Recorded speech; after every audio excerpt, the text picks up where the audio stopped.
Better hurry, spark it up with no worries. Harmonious gang with the big bro Yuriy Rylee. Get lit just like me, big bossed up, chop it up with Rylee. You better come with it or kick rocks, cause you now tuned in to 10 Talks. Now let's get lifted and take a shot. You are now tuned in to 10 Talks.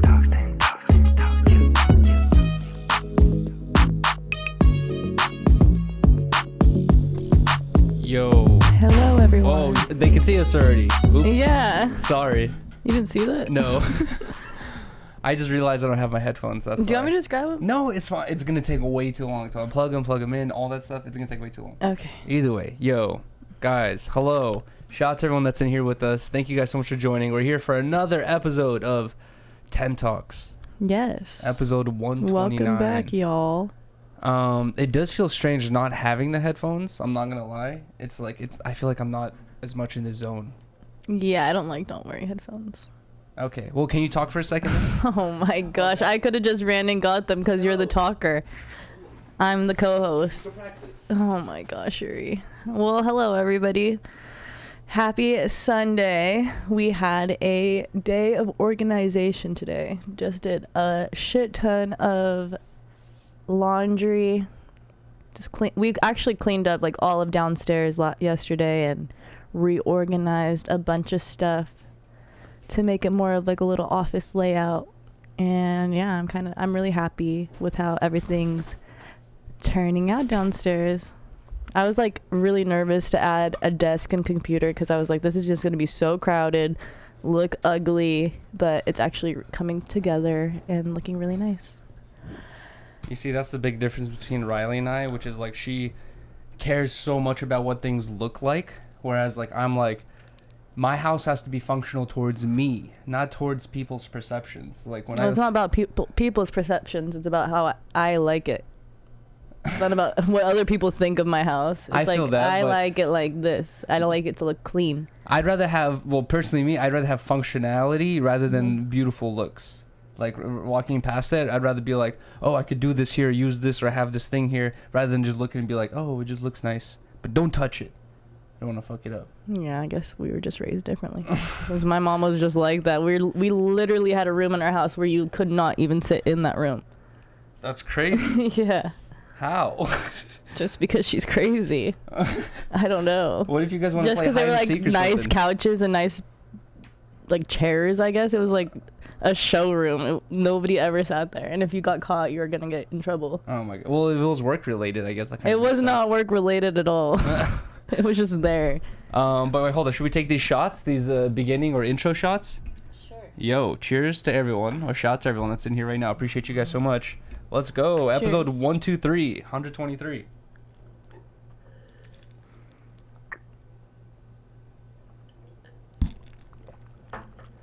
All right. Sorry for that. Just the sound of us swallowing for a second. But what were we talking about? The house? Yeah. Fixing up the downstairs. Oh, yes. Well, yeah. Well, we have a lot of differences on that. Like I told Rylee a long time ago, I have a huge pop figure collection, and I would love to just display them everywhere, have them all over the house, all over the place. And Riley's like, it's not gonna look nice. So we have your pop figures in the living room, and I'm like, who cares? Like, it looks nice to me. I live here. Oh, it's just your house. It's not just my house. Oh, I let you hang up your skateboards in the hallway. You let me? I didn't care. That's not my thing. I don't like to ride skateboards. That's true, but we don't. It was an empty wall regardless. So you'd rather have nothing there than skateboards? No, I like how it looks. There's certain things that I would vibe with, like the skateboards looks cute. The pop figures is a little. What? A little what? Like childish? Like my little brother would be hanging those up in his room. And I do not want those displayed in my living room like that. Oh my god. Okay, your living room, not our living room. Well, you said this is my house. No, I didn't. You said that. Right now I did it. Right before, yes, you did. By that I meant like I live here too. Like I can Okay. have a say into what things look like. And this is why. And you do. In this room. No. Yes. Babe, you pick a lot of stop. I hate that you do this because you know a lot of the time I do what you say. Okay, but like think about most of the time, even though you have to convince me, I literally always give it and let you do whatever. What was the only thing I had to do with the living room? Was the cat tree I put in yesterday? No, the computer. Okay, well that's for you though. That's not for me. But you at least listened to what I wanted, like the direction of the desk I wanted to go in, even though you thought the other way was going to be better, and I was right about that. No, you don't know yet because you haven't used it enough. But like, I was telling Rylee, like I've used one of these tables before. She has this exact same table. I've used one of these tables before as a computer table. I need space for like a cup of water, the rolling split, the rolling tray, the mouse, like everything. I need space for all that stuff. And I was telling Rylee, like, you need a bigger table. And this was like one of our little things we were going back and forth. And I was like, bro, you need a bigger table. She's like, no, I want a smaller table. I'm like, why would you want smaller? Because you literally had to put like 5 giant ass monitors on my desk. So, 2. I know. I was just being dramatic. And you need 2. Yeah. You can't get away with 1. I didn't expect them to be that giant with my desk. Now you see how. But I don't care. I'm still fine. It's you have hella different shit. You have hella paper towels, dabbing equipment, rolling equipment. Like, I'm not gonna be doing all that. Yeah. Your switch setup, like, I don't have all that shit. You would want it eventually, though. No, why would I need a dabber? The makeup setup. Not a dabber, the makeup setup. Makeup setup is easy.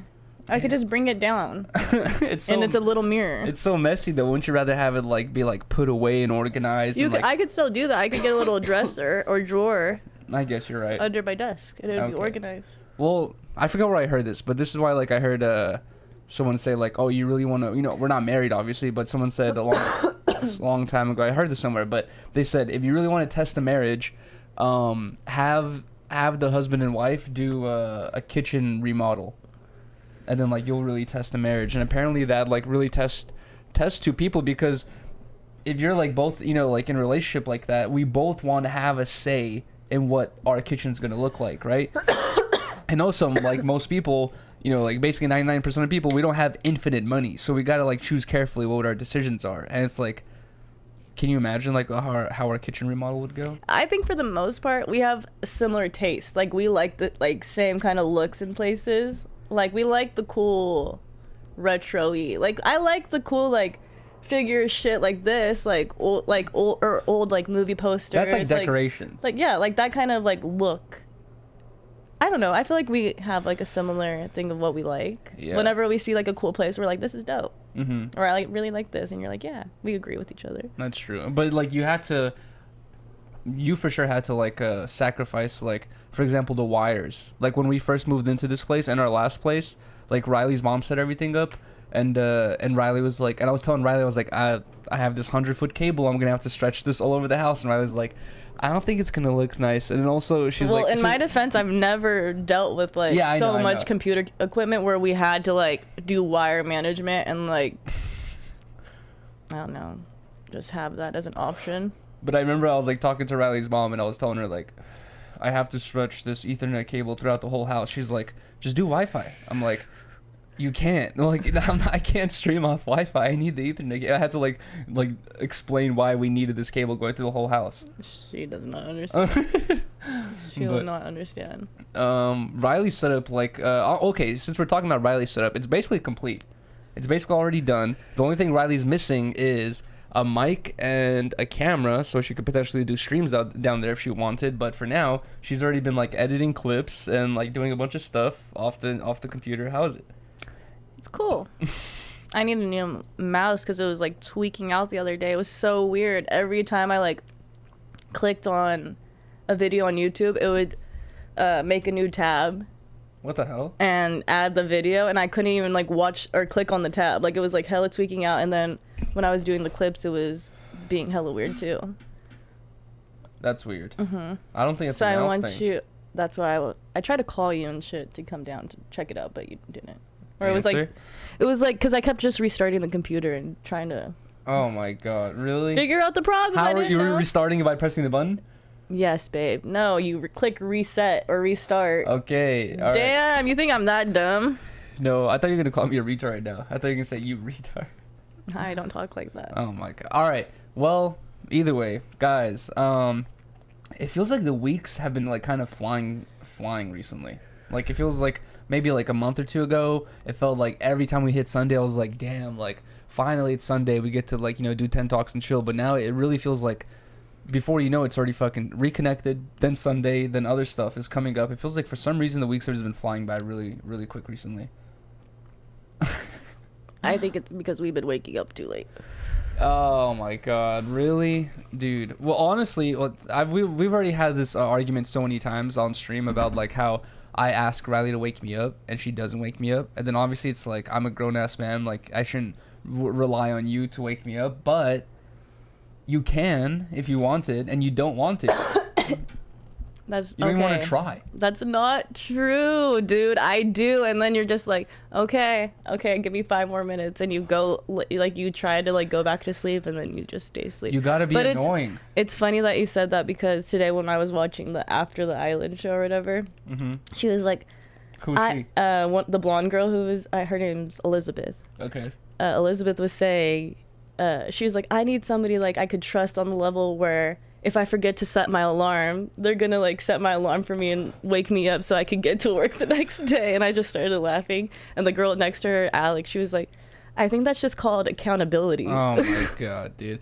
I've said this before that like, you know, everyone, I feel like everyone, doesn't matter who, like everyone can have like random stupid rich dreams, right? Like, oh, if I was rich, I would do this. If I was rich, if I was that person who won that $1 billion in downtown LA recently, one of my life expenses for the rest of my life probably, and this sounds really foolish and dumb, but I really would pay, because Rylee doesn't do this. I've asked Rylee 1 billion times, she doesn't do it for me. I would have to pay someone, probably a guy, to come into my room every day at 6, 7 in the morning, open my blinds, and just stand there and be like, Yuri, wake up, yo, wake up, yo, wake up, bro, come on, yo, wake up, bro, and like take the covers off and like take my pillows away and like just make sure I wake, like there's no like I'm going back to bed, like, oh, I'll be up in 5 minutes. It's like I want to pay someone to like torture me, basically like just that's crazy, force me to wake up every morning. So there's no ifs, ands about it. It's just like I have to get up at 7.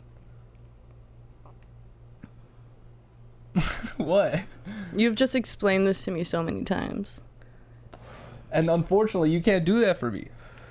I have tried. No, you don't, dude. I literally will wake up, and it's like noon, and then I'm like, I wake up, Riley's gone. I'm just like, what's going on? I'm like, text Riley. I'm like, where are you? She's like, I'm chilling downstairs with Beans, having a ball, blah, blah, blah. Like, yeah, and I'm just like, I'm doing. I'm like, what? Like, why didn't you wake me up? And you're just like, oh, yeah, you know, I just got up like an hour ago or 2 hours ago. It's not that big of a deal. I'll be like, dude, come on. I feel like I just feel like left behind. You're not left behind. You like to sleep. It's not that I like to sleep. It's just that the fucking feeling of sleepiness is so strong in the morning that I can't overcome it, and I need someone's help. Maybe a cup of water to the face, a spritzer. Dude, honestly, if Amazon had that, like an alarm that sprays water, like just a water spritzer, but it automatically does it like 5 times every alarm, like like that would be perfect.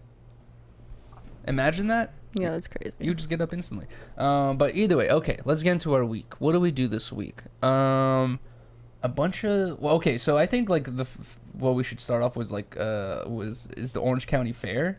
We went there again, and we went there on Friday. But I guess like we kind of like only had 3.5 hours, 4 hours. It kind of felt like we didn't really have that much time. Yeah, we got stuck in hella traffic. Yeah, it does take I feel like Orange County Fair does take a while to walk around there. But the last year Rylee and I went, we were taking a month off alcohol. And so when we went there, we were just like, it sucks to be at a fair and not be able to drink alcohol. So this time we were actually able to drink. But I don't even feel like we got that fucked up. No, we didn't. We were just chilling. It was like too expensive. Like everything there was expensive as fuck. Yeah, and I feel like their drinks weren't strong. Yeah, they're not strong. They're not trying to get you like super smashed in there. If you are trying to get smashed, you're probably gonna spend like $100 per person or something like that. But it was hella fun. Yeah, it was a good job. It was super cool. One thing that I for sure have like 100% realized at this point, guys, like I spent my whole childhood, my parents never took me to fairs. We never went to fairs. We probably went to like some super small random ones, but never went to like something like Orange County Fair or a state fair, like these big big big things. And I've seen so many commercials and TV shows about fairs, like Chicken Charlie's and shit like that. And the food always seems so bomb at fairs. It always just seems like so good. And I'm not sure if it's because we came later in the day, but it also happened last year as well. When we went last year, we tried a couple different things. Everything looks so good, bro. But everything's good. And smells good, but everything's like literally the most mid-tier food, and it's like $18 minimum for everything. Yeah, I have to agree with that. I feel like both times, I don't know if we just chose the wrong thing. Yeah. Or what, but it just wasn't that great. Like, you think going to the fair, you're gonna get a corn dog and it's gonna be hella good. I remember the first time we went, it was like cold as fuck. I don't remember that. And it was just not good at all. And then I was gonna say that the only good item I had there was the corn. The corn cup, was good. But that was $10. Yeah, and it was like literally a shot glass. It was the tiniest little corn.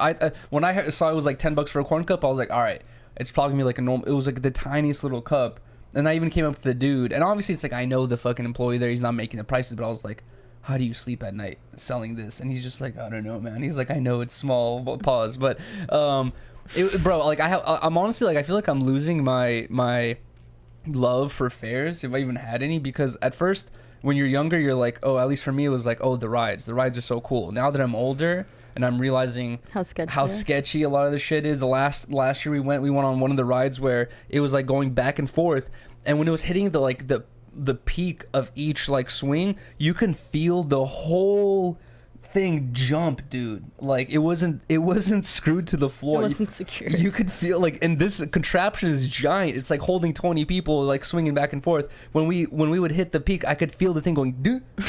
And I was like, bro, like this is like this. Like it just felt not safe. And I've been seeing so many videos. So recently, when we went to Orange County Fair, I was like, bro, I'm over the rides. I'm not even gonna risk it. Like, it's not the pros and cons aren't there like for me. You know what I mean? Like the con of potentially being stuck in a ride for hours, potentially dying, all that stuff is just not worth it for these shitty little rides. I was just like, whatever. I'm there for the food. And then honestly, after our experience, I'm like, bro, the food is trash. It's not even good. Yeah, no. Maybe like we fucked up. Maybe we should have went there at noon or earlier when they're just cooking the food. Maybe the stuff we were eating has been sitting there all day. It's like a fucking 10-hour corn dog. So that's why it was like definitely hella dry. The glizzy was definitely dry as hell. Yeah, the corn dog was dry as hell too. Bro, I don't know. The food is just super trash, I feel like. One of the things I got was pot stickers covered in hot Cheeto dust. And I love pot stickers. It's like my favorite shit ever. And I love hot Cheetos too. So I was like, it doesn't seem like a good mix, but you know, fuck it, I'll try it. Like, you know, it's two of my favorite things. But to get the hot Cheeto dust onto the pot sticker, they have to cover it in this like sesame sweet oil or like syrup, and they fucking drench them in the syrup. And when you're eating it, you get no flavor of hot Cheeto, absolutely zero. It just tastes like fucking that sauce. It just tastes like that sauce with like, I don't know, like a little bit. And it was kind of cold. Honestly, yeah, it was a like little bit cold as well. The pot stickers weren't cooked fully. It was like hella doughy. Bro, yeah. But either way, the food is fucking trash. And then also, I have to address this, where when I went to Chicken Charlie's, I came up to one of the employees and I was like, hey, do you have the Kool-Aid fried chicken thing? And she was just like looking at me crazy, like I'm trying to be funny or some shit like that. I'm like, no, like I remember this from my memory. It was like a Chicken Charlie's thing that they fucking did. And she was just looking at me crazy, like she thought I was like fucking trying to be funny or some shit. But like I remember they had this item, and then later that day, Rylee and I came home. I looked it up on YouTube, and they did have it. And I was like, this employee, like she doesn't even know their menu. She was looking at me crazy. She could have told me like, oh, it's off the menu now. Like, you know, it's in a different location. She was looking at me like, she got the. What'd you ask for? I was like, bro, 4-week job. Don't make me seem crazy for something you guys sell.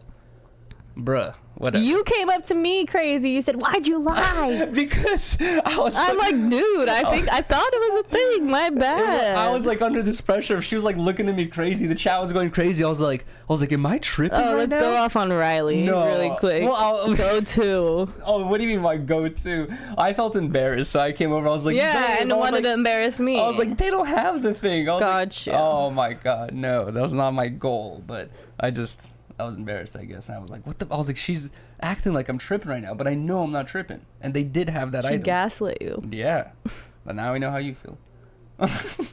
Exactly, babe. Either way, actually we did do The Ferris wheel. the Ferris wheel, and we smoked and drank on it, even though we were specifically told we can't take drinks on it. That but was hilarious. That shit was moving so fast. it was, right, huh?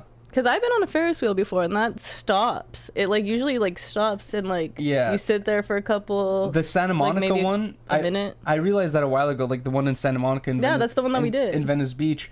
That one is, like, in my opinion, like it's almost a little bit whack because you're never doing a full Turn. You're It's always constantly like stopping. it's like you go a little bit, they load more passengers. Go a little bit, load more passengers. Go a little bit, more passengers. And then you do, I think, 2 or 3 rounds, but every time you keep stopping so they can load more passengers, and you never actually get a full twirl. But it's perfect for smoking, so you can like go up there, spark up, and you have like fucking 10 minutes up there before you come back down.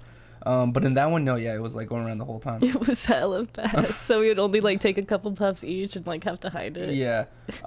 Honestly, it was very expensive though. Like, there's a thing where like you go in there, and what's annoying is they sell things like per ticket, right? Like you'll pay $20 and you get 16 tickets, and you can use the 16 tickets to go on rides, or like ride tickets, right? But not every ride is one ticket. No ride is one ticket. No ride is one ticket. Some rides are like 3, 4, 6, 8, 10, 11 or some shit like that, like the really nice ones. And I was like why don't they just make it, I don't know, just Get a wristband. That's what we were thinking. a little bit differently. But bro, if you go to that Orange County Fair, you're gonna, if you want to do a good amount of rides, you're gonna blow through hella money. And then also Riley and I were kind of talking about this, where when you go to fairs and shit, like the games that they have where you can pay $5 or like it's usually like $5 to enter this game where you try to throw a ring over a bottle, and if you get the ring over the bottle, you get some giant Charmander toy, right? And the whole gamble there is, oh, yo, I'm risking $5, but I could potentially get this like $40, $30, $20 toy, right? At that fair, it was we found like one of those big Charmander toys, and to get it, you had to get 5 like wins on the thing, right? But to play, it cost 4 tickets For one ball. for one ball. So I did the math, and it was like you're spending $20, and you have to spend $20 and win every time, not fuck up once, and then you get the item. I'm like, bro, at $20 already, it's like I might as well go on Amazon. Yeah. I might as well search giant Charmander. If the entry fee is $5 and I could win it, I would have done it like I would have spent $20 trying to win it. Yeah. But the fact that it was like you have to spend 20, not fuck up, and then you get it, I was like, dude, we were talking about, I was like, Exactly. the things are off, like here. No, that should be the rule. Yeah. Is you have an equal opportunity chance to win the prize with the money that is on the table. But like they're asking. But you should be able to win like In one try. with the lower cost. Exactly. You know what I mean? The Like, lowest whatever. I'm not gonna say, hey guys, I'm giving away a car, and the giveaway entry mark is like $30,000. Yeah, no. You're like, I might as well just buy A car, Why yeah. would I spend $30,000 and risk not even getting the car? It's like, that's stupid. I don't know. Either way, Yeah, it was really dumb. more money complaints. Where did you get this from? I don't know, I just found it. It was just on the floor. Okay, so yeah, we did Orange County Fair, and then what did we do after that? Oh yeah, then we went home, and then what did we do Saturday? I think We spent- organized everything. Yeah, I think we spent the whole day just like organizing, cleaning. We've gone to this thing recently where like Lola, a long time ago, where Lola just, ever since she started getting into heat, she just started fucking pissing in random spots, just all over the fucking house. And it got specifically very annoying in our room, where I would wake up and try to put on my shorts or try to put on my shirt, and I just smell it. I'm like, bruh. And it was like after like 20 of those bruh moments, I was like, that's it.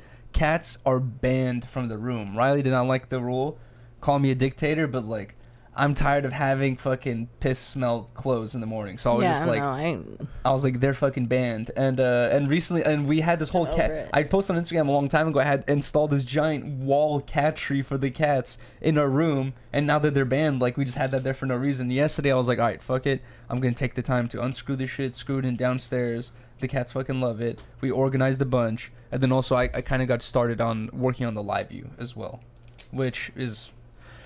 It's a whole hassle in itself, and just so expensive.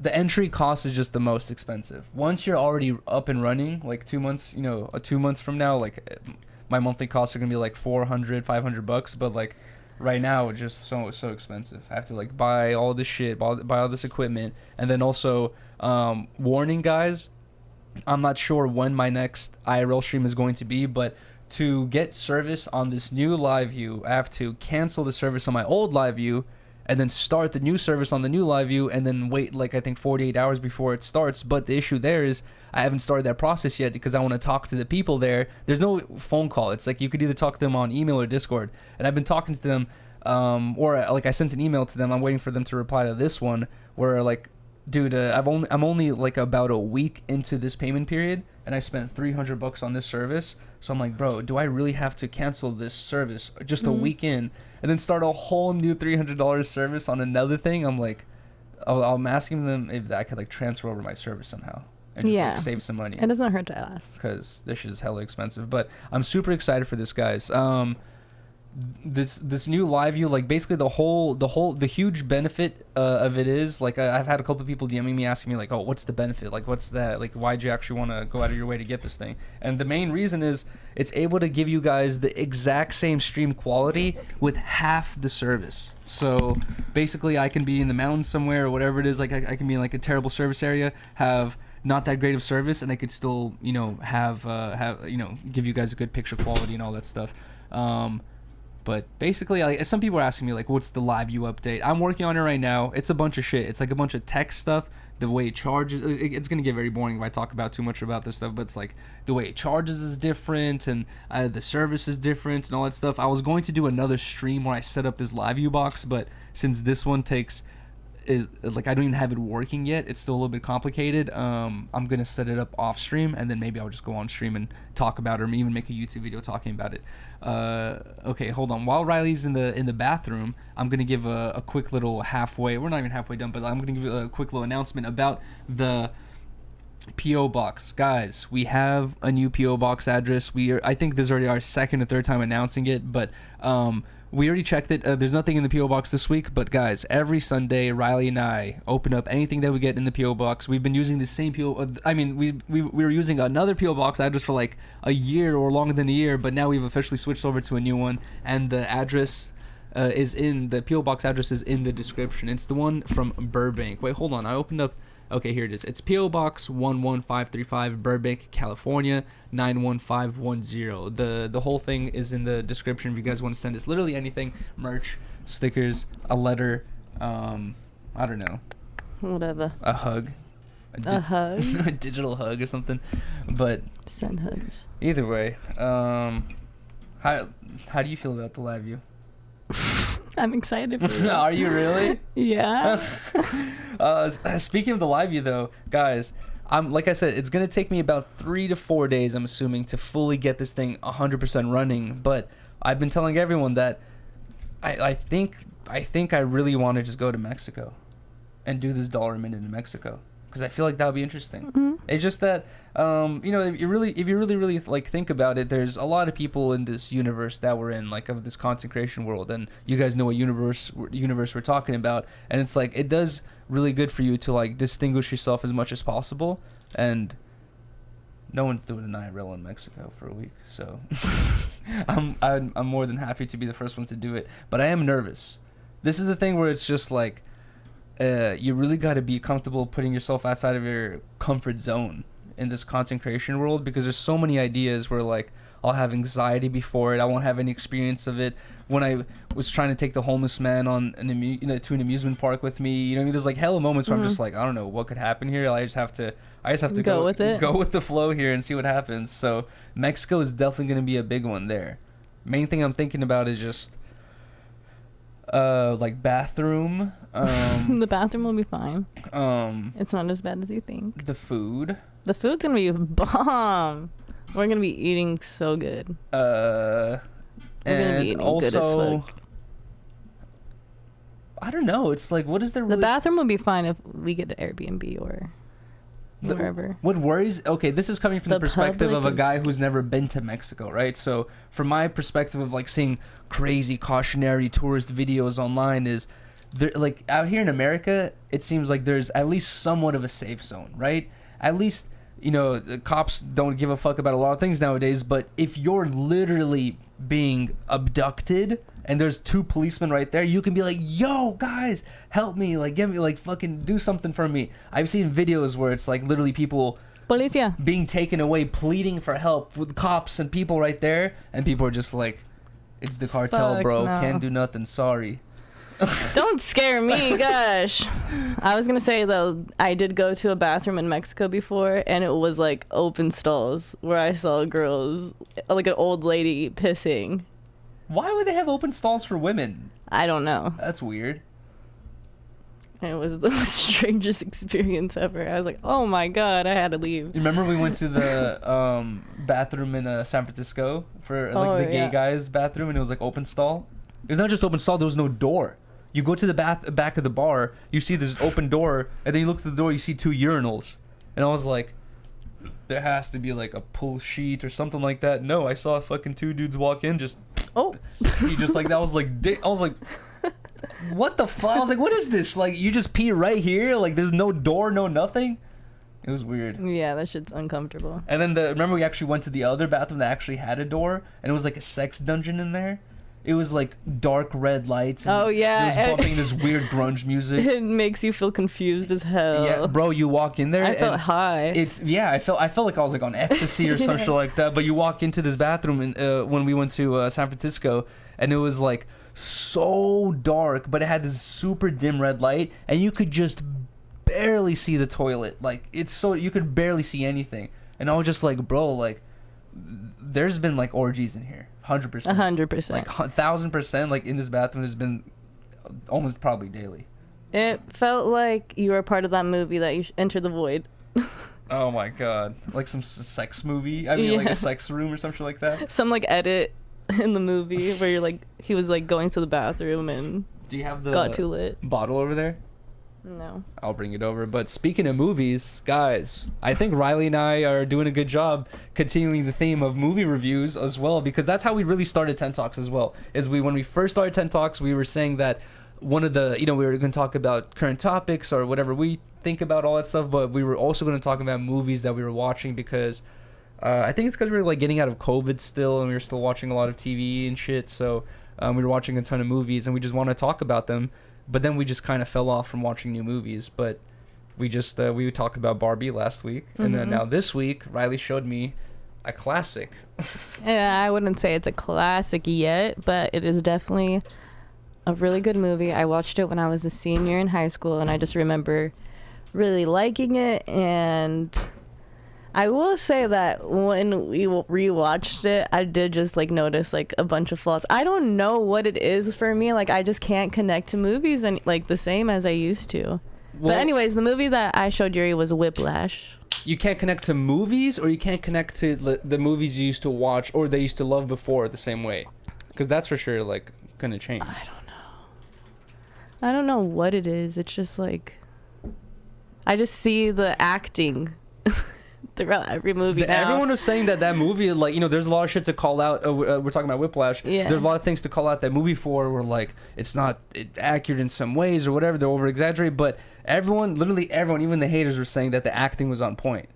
Yeah, and that's what I loved the most about the movie when I first watched it. Oh, I thought you were saying that the acting was like off. No. I think the acting's good. I'm just saying that just watching people act and like it's just a fake scenario. Oh yeah, it's just yeah, like I know. constantly running through my head where it's I don't know. Well, just because I feel like maybe because I consume so much YouTube content and like reality TV, I feel like I fucked my brain up and I can't escape. I think it's when you're younger, it's easier to get lost into the thing. But that's true. That's the whole purpose of a movie as well, is like when the actors are so good, such good actors that you're not even gonna have the second thought of like I'm watching someone act. You're just like, whoa, like sucked into the fucking movie, right? And I feel like Whiplash had that effect. But yeah, he's a great actor. They're both great actors. can we like spoil it for anyone? It's old already, right? It came Yeah. out in 2014. It's 2023. It's 9 years old, almost 10 years old That's now. crazy. But I think I have seen this movie before. I think I have. Yeah, you probably. But I was was telling huge. Rylee, I was like, I think I saw it in high school, but I got out of high school in 2012. So there's no way I saw it in high school, but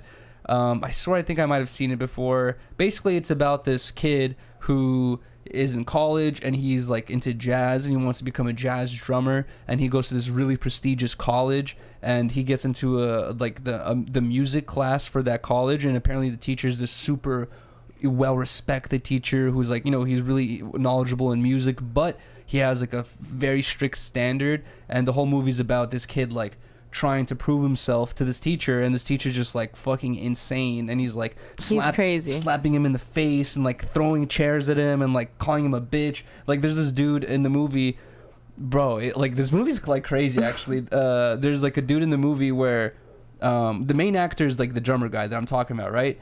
And he's Andrew, and he's like trying to like get into the music class, but Andrew, he becomes like the assistant to the main drummer. And what's the main drummer's name? I forgot the main drummer's name, right? But anyways, Andrew becomes the assistant to the main drummer, and it was a thing where if the music teacher is unhappy with the main drummer, he could be like switch out with the other guy, or if the dude gets sick or injured, it's like you have like a second, yeah, he's like the understudy, and like a just in case hand. And bro, the main drummer dude that I'm talking about, not Andrew, like the guy who's like under under his wing and shit, that dude is like gay, and you could tell he's gay. And when he's like making mistakes at a certain point, the fucking teacher is like, he's like, bro, he drops hard F-bombs. He does, right? He's like, you fucking, like he just, bro, he says a bunch of shit. He's like, you better drum right. Like, you're not giving a hand job, you fucking gay ass fool. Like, bro, he says a bunch of like, just out of pocket, straight up homophobic, just like, he like making fun of the fact that he's gay, and he's like, do a better job, you fucking gay asshole type shit. And that dude ends up committing suicide in the movie. Yeah. That dude ends up like, and they don't say he committed suicide from the, the harsh gay jokes, but it was like basically he was such a strict teacher, and since the dude got replaced with Andrew, he was so sad that he got replaced that he like had off. Because he probably had to work so hard to get his position. He probably was Andrew before, and then he finally got his position, and then he takes it. But then he was just constantly criticized like that. That's so sad. But I was like, damn, that's kind of fucked up. Like nowadays, if that movie were to come out, they would like focus on the the homophobic slurs and be like, oh, that's what made him off himself or whatever it is. But like, who knows? Like that can definitely play a part. But I was like, damn, this movie is hella raw. I was like, that's fucked up. This fool got roasted so bad that he was just like, I'm out. It's like you're feeling that your life is over because that's all you ever wanted. Mm-hmm.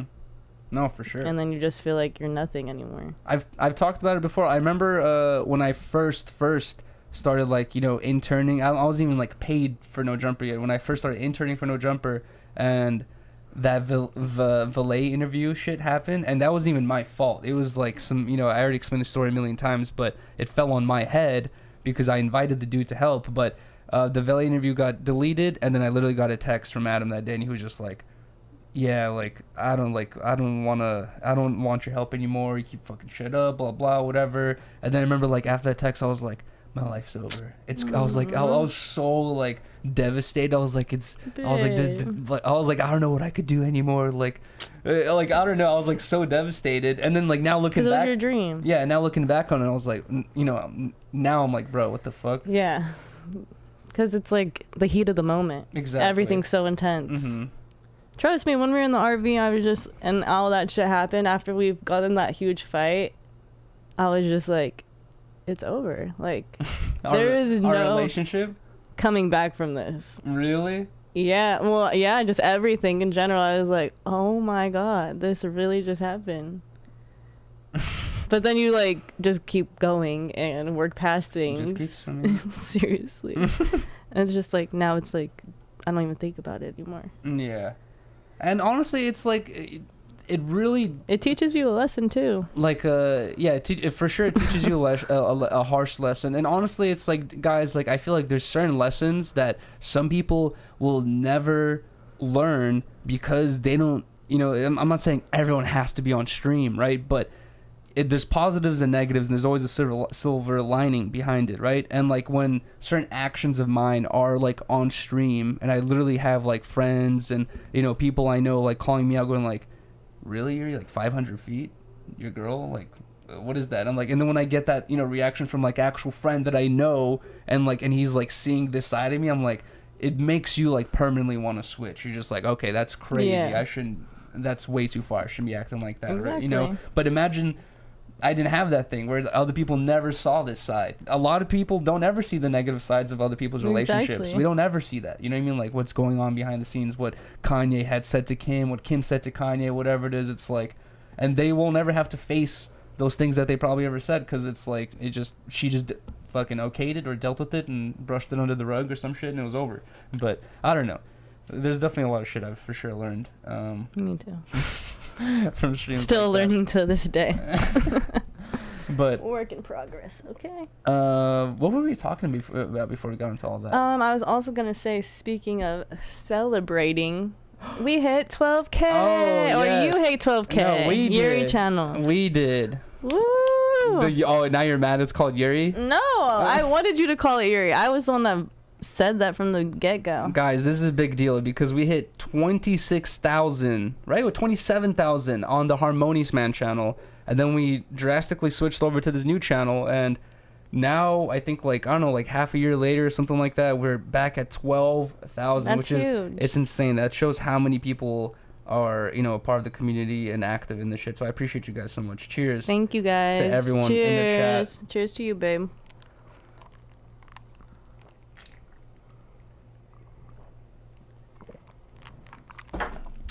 I could like clearly hear us gulping. It's and stuff. ASMR. You should try to gulp away from the mic, babe. I could hear. It's not cute. No, well, maybe to someone he's probably thinking it's attractive or some shit to hear you gulp, but You don't like the way I gulp? okay, really? Why don't you start gulp on OnlyFans? I don't want to gulp. What if people paid you to do that? To gulp? Like, you know how ice cream's so good. Yeah, I was just about to What if say. it was like a $50 gulp? $50. Gulp. Don't stop. What the is wrong with you? You just It's did, a like, gulp. You just did it 3 times. You didn't gulp, gulp, gulp. You just I did didn't that. do that. Yeah, you did. No, I did. I said Wow, gulp. Horny ass. You What made the it fuck? horny. I Ugh. didn't try to make it horny. That's weird, dude. You did it too. There was something else I wanted to bring up, dude. I'm I glad, distracted you. I'm glad you brought up the 12K thing because I forgot to bring that up. But there was something else I was gonna talk about that had happened this week. Gosh darn it, I can't remember, dude. Either way, guys. No, we just had a crazy Mexico busy week. for a week. The whole Mexico idea though, guys, is I'm not like I'm gonna cap myself at a week there. That's the idea. Is like we're gonna go there, start the stream there, and it's gonna be $1 a minute, and it's gonna have a week cap, and depending on how long that goes is how long we'll stay there. But I've never even been to Mexico for a day, so it's just like for that to spend a whole week there is gonna be interesting. It's like we're gonna have to do laundry there. We're gonna have to poop there multiple times. We don't have to do laundry. Just bring in the clothes. I guess you're right. Just bring a week's worth of clothes. We're gonna have to But go through the border. we should get a good Airbnb just so we have like a place where we can stream and chill and hang out because we don't know all the things that is going to be around us. I don't know at all. Me either. I remember Blasie's post a while ago where he said that he got a Airbnb in Mexico, right? Guys, first off, the Airbnb, just to explain the story backwards because I think it's more interesting, the Airbnb, marble floors, curled staircase. It looks like a Gucci Mane fucking like the villa. Gucci Mane music video. It just looks like an insane all marble floors, Versace this, Versace that, just the most insane Airbnb ever, right? That's what the Airbnb looked like. But a couple Instagram stories before, Blasie was showing him on the road to the Airbnb, and first it's like freeway, road, and then the next thing was like they're literally driving in the desert. There's not even a road. Oh, yeah, they're like there's driving around bushes and cactuses, like going like, bro, is this the right direction? Like us and Joshua and they were Tree? like, yeah, like literally like us and Joshua Tree, and they were tripping out. You could hear them in Instagram story posts going like, bro, like, is this even right? Like, what's going on here? And then the next Instagram story post is them pulling up, and it's like this fucking marble mansion that doesn't even have a road going to it. I'm like, that's crazy. So like, I'm pretty excited for the idea of an Airbnb because It'll be fun. It seems interesting, but it also seems kind of dangerous in the middle of a desert. Can I buy a gun in Mexico? I think I know where they were because that's where I've been looking. Oh, really? I feel like even if I had a gun in Mexico, that's gonna be no protection from the cartel. They have like fucking Babe. assault rifles and metal piercing bullets. They're gonna slit our throats Don't say that. and hang us by our feet. Can you stop? That's not even funny. You're the one saying that, talking about guns and shit. All right, babe. Honest question. What happens if we're chilling in the mansion Oh god. in the Airbnb? Don't say this. We're chilling in the Airbnb. Babe. It gets It's gonna be good. Me okay, scared. okay, you're right. But I'm just wondering, like, if you would have my back. Like, if I was being dragged away, taken, and you had the opportunity to, like, you saw an open window, you're like, oh, I could just run that way. Or should I plead for Yuri's life? You see Narcos. You going out the window? What do you think is gonna happen to me? Yeah, go out the window. I'll just die. I'm gonna die too. No. They're gonna kill me Oh my for God. sure. Okay, no, let's not talk about this, dude. This is bad, bro. You see, this is why I like watching YouTubers like Harold Balder and Bald and Bankrupt, because they literally, guys, it's like a thing where on YouTube people hear things about the cartel or they hear things about the favelas or whatever it is, right? And then an example to you that don't listen to people saying, oh, it's too dangerous, it's too dangerous. Like, look at my experience here. I literally had a perfect day. Everyone I met was so nice, all that stuff. So Drew Blinsky or whatever, I think that's his name. He says that Mexico, I think that was his number 2 favorite country. Oh yeah, I think he said and he was that. like, I hate the Stigma. the stigma around it. Yeah, It's like the best place with the best people, best food. Because we can do like ATVs. We can do like the wine tours with the ATVs. Moped. I don't know. I don't think I don't think we'll need a license out there because we'll be tourists, technically. And then we could do horseback riding. I'm trying to think what else you could Ow! do. You Sorry. just stabbed you with your I nail. know. Zip lining. Yeah, I don't know. About I did this. zip lining in Mexico. I know. I don't know about the zip lining That thing shit's though. sketch though. Yeah, exactly. See, You- that's the thing when you're younger and you don't really think about that. You're just like, oh, fun, right? It's like, It's cool. And I'm like hella high up. you know what else I think it is? It's like Tigers underneath. I feel like when you get older, you're like, I've already had so many risky encounters in my life, and I'm still good. Like, why keep risking it? You know what I mean? Like, should I just really keep risking it until something happens? I know you didn't see, but recently, fuck, I wish I could remember. Let me pull it up really quick, actually. But recently, guys, French, like parkour person, there's parkour where people will jump around and do flips and like do like, it's kind of like a skateboarding line. They'll do tricks on top of certain obstacles and jump high, huge distances. Fuck, I can't pull it up. Can you search it up on your phone? Because I don't have my phone right now. Is search up French parkour or French building climber dies. Basically, we've all seen the videos of people who jump around from building to building, hang on the sides of edges, and a lot of people always say like, oh, something's gonna happen eventually, blah blah, whatever. 68 floors. Yes. So, what's his name though?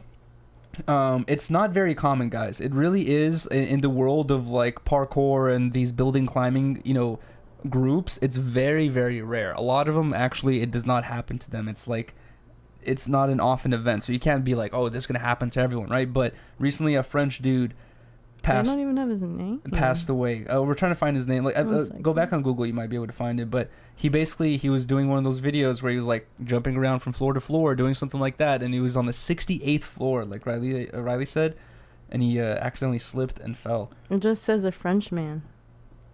A Frenchman. Let me see. Damn. Why won't they? Here, let's see. Even in the picture, like they just like blurred his face out.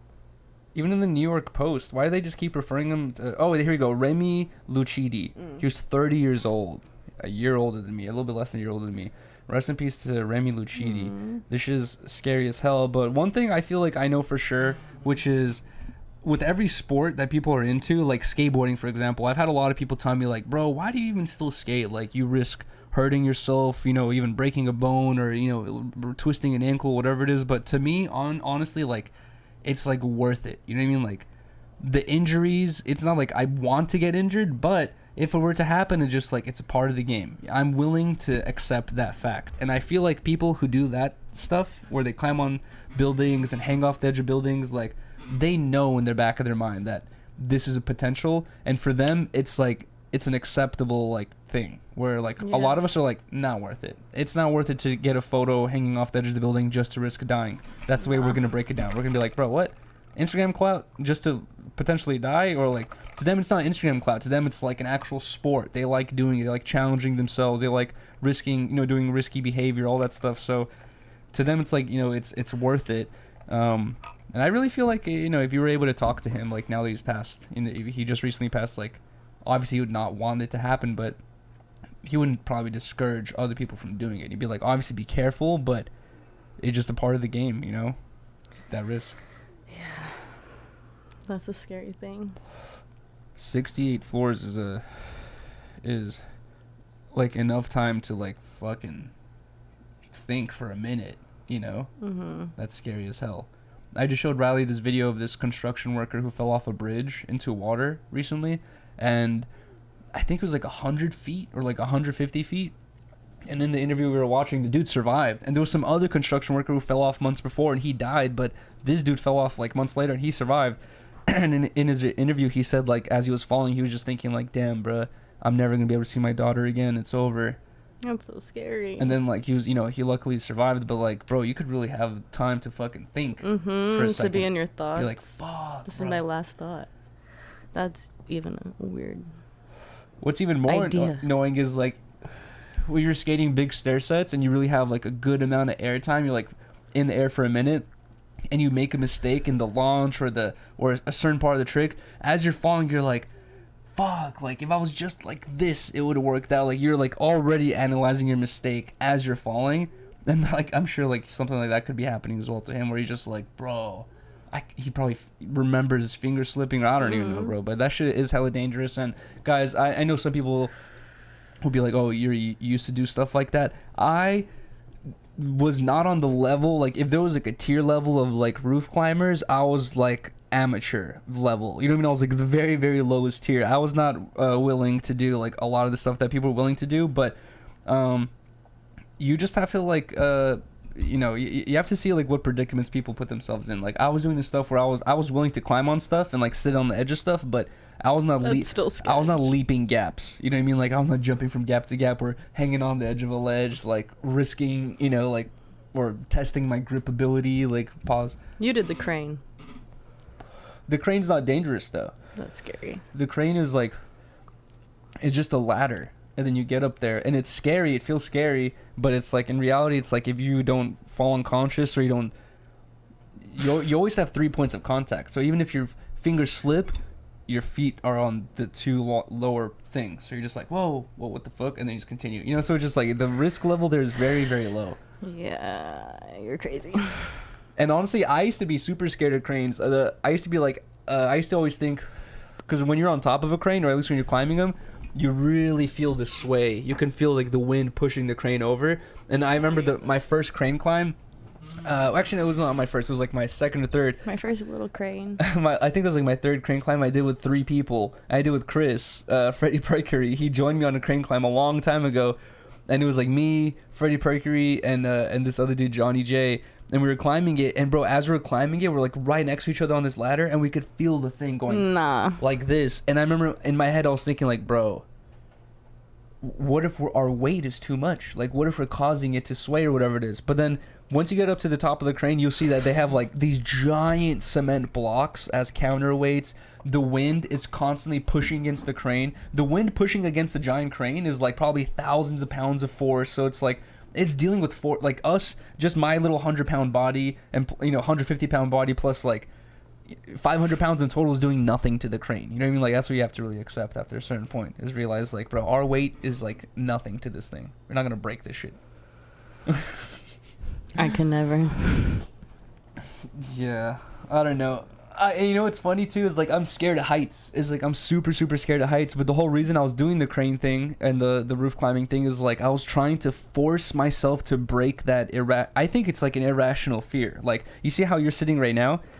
dangle your feet off, like we're just sitting, no problem. It's just like whatever, like no fear in the world. Imagine this was like 100-story drop. All of a sudden we're like, oh my fucking god, like holding on, like acting all weird, but it's like, bro, like I can do this no problem and no, I'm not gonna fall. So it's like, why can't I have that same mentality next to a ledge? You know what I mean? Just realize like, oh, just have confidence in your ability to like walk and move and shit.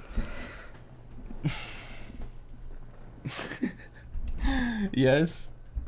I can't. Oh my god, I'm not telling you to do it. I'm just talking about it. You're acting like I'm trying to convince you to do it. I don't think you're trying to convince me. You just keep saying I can't. I feel it. Whatever. All right. I don't know what else to say. Guys, first things first that we gotta talk about. Yuri showed me this yesterday.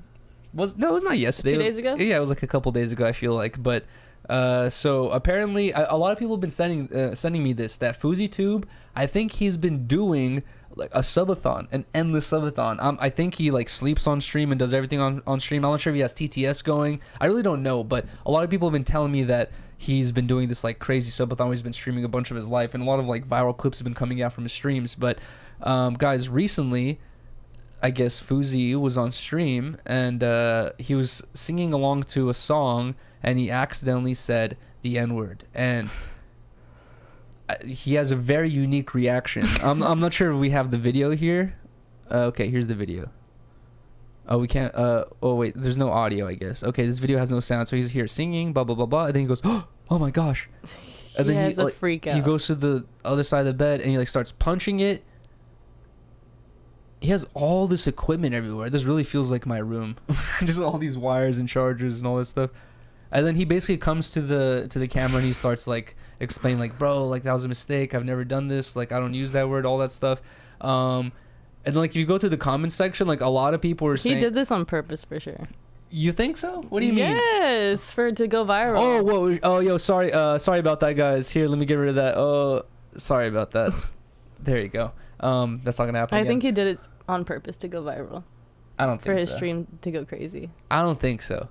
I think that his reaction was like actually like genuine, because he like, I don't know, you know, I think I don't know what he was diagnosed with. I think he was like bipolar, or so I think he was diagnosed with bipolar, but whatever, like he has a certain personality, and I feel like this is also what makes him a great YouTuber, is like he has like such strong reactions. He's not a type of person to like give you like a half answer, be like, yeah, like I don't know. He's gonna fucking that's true. tell you exactly how he feels, like and bro, he like, I feel like there's no holding back with this guy. It's like he feels something and he has to do it immediately. So I feel like, yeah, like that reaction was genuine, and maybe, you know, this mistake was genuine. But I was reading through the comment section, a lot of the comments were just like, bro, like I wouldn't have ever even second guessed him. Like why did he have to go on, like a lot of people are saying he made it worse by going on this like crazy fucking tantrum afterwards. See, look, even Lucha said so fucking exaggerated.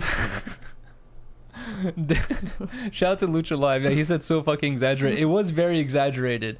But also I saw some of the comments were saying like, bro, like this is like the effects of cancel culture. Is like a lot of us with, you know, if you have common sense and you're not being like, you know, like super like, I don't know, like biased in any type of way, I guess, but like if you just look at that, you're like, okay, like you could see someone making that mistake or whatever it is, right? Like, you know, just like, okay, like he apologized, it's over, but he really damn near like is in tears, like, so oh my god, I'm like, this is fucking ridiculous, I can't believe I did that. He said, I never do that. Bro, so yeah, a lot of the comments were like literally like, dude, like the reaction made it worse than the actual thing. Like if he had done it, been like, oh shit, my bad, and then continued the day, there might have not been this whole thing about it. Now everyone knows about it because he made that whole reaction, is what people are saying. Yeah. And then also a lot of people are saying, he like, emphasized it for sure. One of the funniest comments I saw was like, dude looks Egyptian.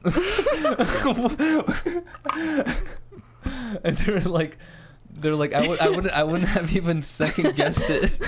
And I was like, and I forgot, I was like, I don't know what nationality Fousey is, but he does look pretty racially ambiguous, where you're like, you would like be like, okay, I guess, you know, whatever. But okay, so he wrote this on what is this, Twitter? He's on day 31. I don't know what this is. Twitter? or threads. I don't know. Okay, so it basically says, tonight on stream of day 31 on my subathon, I was rapping along to J. Cole, NC, Love Yours, and accidentally dropped the N-word. Before you see the clip on social media and take it out of context, please find the full clip.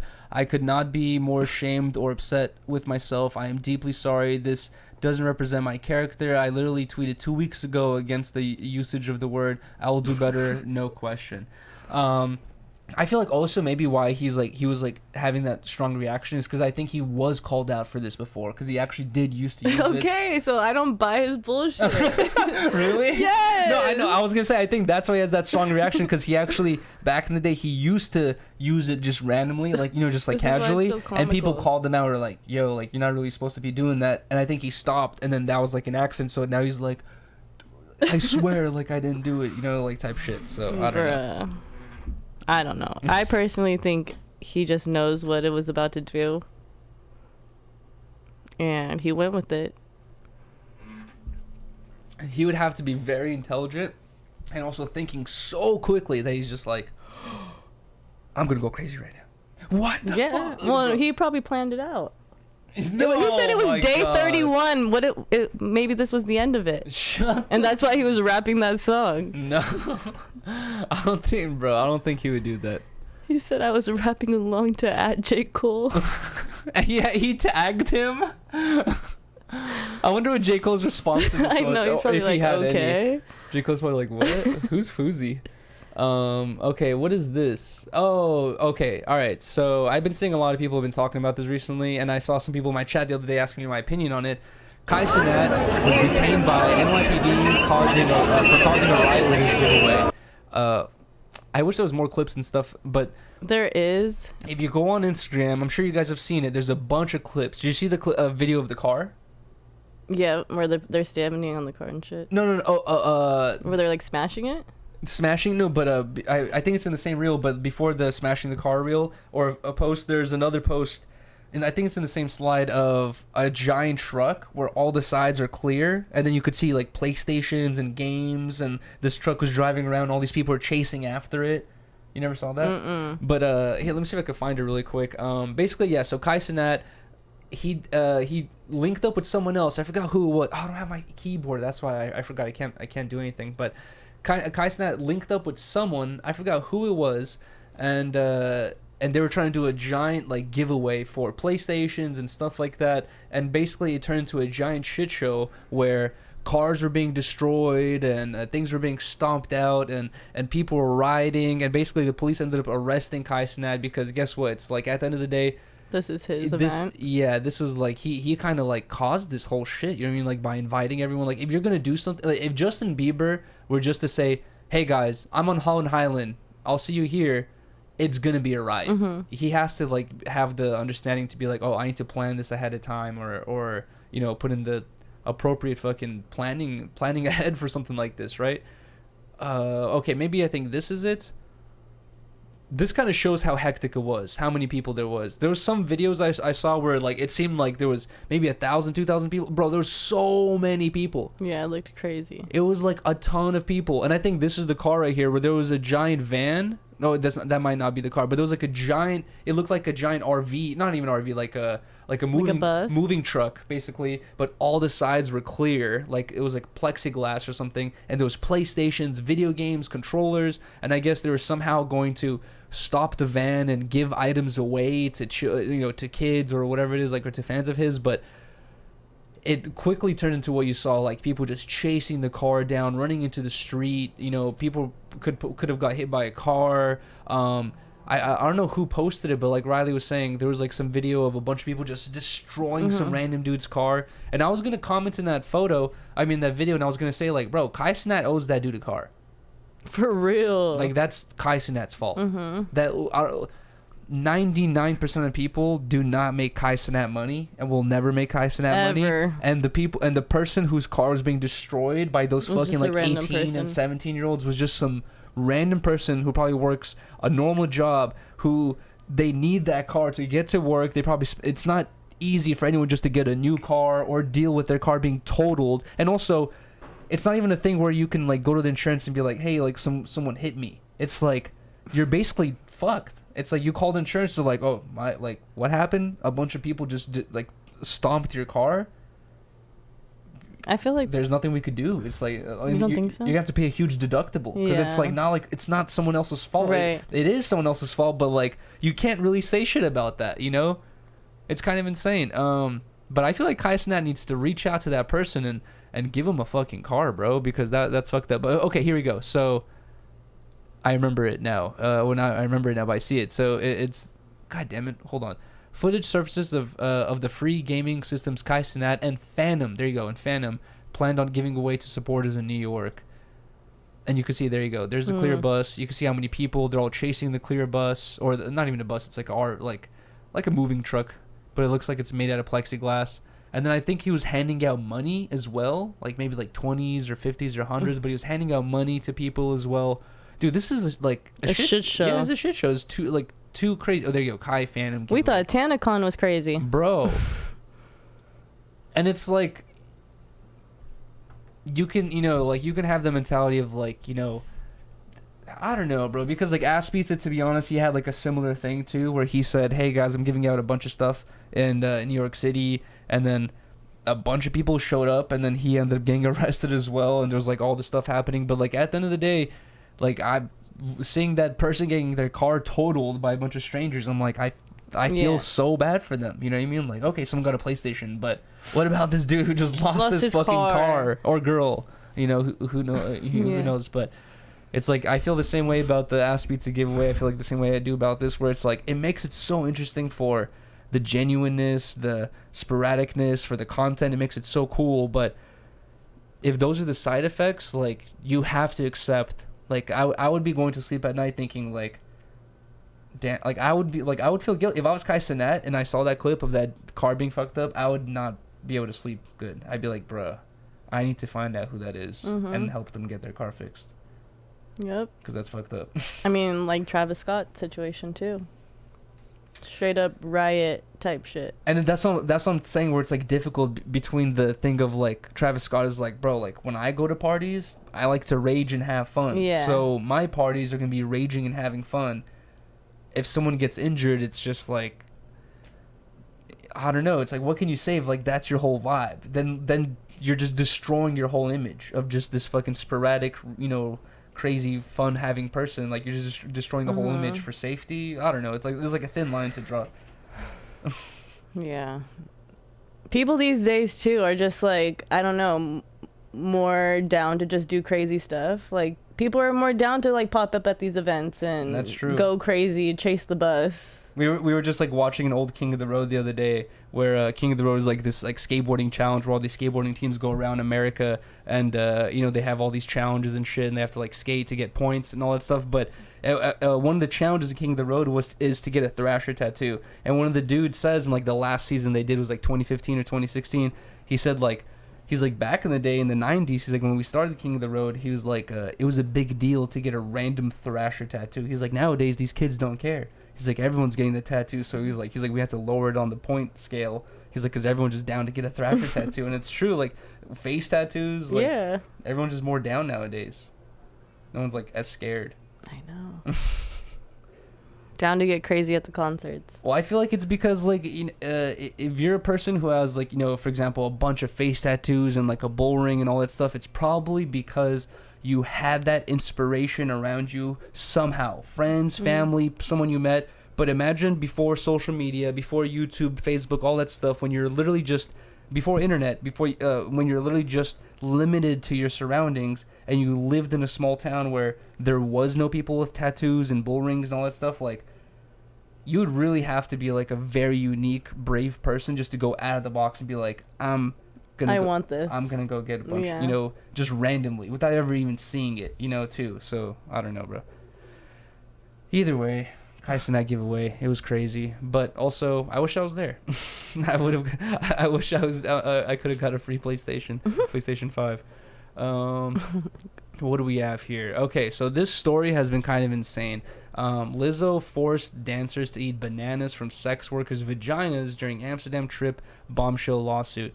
So Yes, a bunch of Lizzo's dancers, basically her employees, because when she goes on tour, she like does performances and she has like 10 backup dancers, right? And all those dancers are always with her on tour. She always uses the same people. Apparently, they go to dinners together, they hang out together, and then there's been a couple instances apparently where a couple of her dancers have came out accusing Lizzo of fat shaming them. We'll talk about that in a second, but also like taking them to inappropriate dinners where Lizzo's like, it's like, imagine your boss messaging all the employees in the group chat saying like, hey, employee dinner tonight, 8 p.m. And then you show up at 7:50, you go to the place, you're like, whoa, it's a strip club. Kind of weird, but all right, like, I guess let's go. And then like you go in and then, you're like eating chicken wings and Lizzo's like, hey, stripper, come here, give Yuri a lap dance, go crazy. And you're just like, I feel like weird to tell. I feel weird to tell my boss. Oh my god! But I feel weird to tell my boss like, "Yo, what are you doing?" You know what I mean? Like, what the hell? It's like it becomes like a power dynamic of like you don't want to make your boss angry or lose your job or do something that like kind of ruins your position. And at the moment, it seems like it's not that big of a deal. But then later, you go home at night, you're like, I just had this weird ass old lady twerking on me, and I ate a banana out of her pussy because I wanted to be a backup dancer for Lizzo. But basically, those are the accusations. Okay, but did you see her response today? I did not see it, but hold on, just laid out. Lizzo apparently took her backup dancers to a club in Amsterdam, and Amsterdam has the red light district where prostitutes are legal and you could just go fuck people, whatever, all that stuff. Lizzo took them to some sort of dinner slash sex show where as you're eating, there's people doing burlesque stuff, and some of the burlesque women were taking bananas, fucking themselves with it, and then Lizzo told her employees like, eat the banana, and they had to peel it and eat it. And I guess there's like a protective layer, you peeled it, but it's still gross, like it was still in there, I don't know. But that was like that was the main point. There was a lot of other accusations. One of the more interesting ones as well was the fact that Lizzo she's more body positive, but in her dance group she has skinny people and she has fat people. It's supposed to be like to show you that everyone's a part of the group, skinny and fat people, right?